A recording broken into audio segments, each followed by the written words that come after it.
I've been using KRAFTPROTZ for my 3D prints, and it's been sticking really well. So I've actually done this axolotl's eyes with it, and you just go through and squeeze it a bit, put it in, and it pulls out.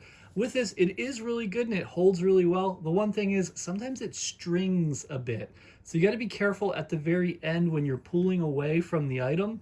You got to make sure you don't go to the side, because if you do, and a line flies out, then you might have a little bit of a problem there. But if you're nice and careful and you pull straight up, you should be okay. So far the glue's held really well, and you get a lot of it, which is usually the problem with most glues. You don't get much, but you get 50 grams in here, which is a great amount. So I do recommend this. You just have to be very careful, again, with pulling away so that stringiness doesn't come up with it. And if it does, you got to make sure it doesn't go on the side of your thing, because once it does, that's going to be there and they're going to see it. It's hard to even remove.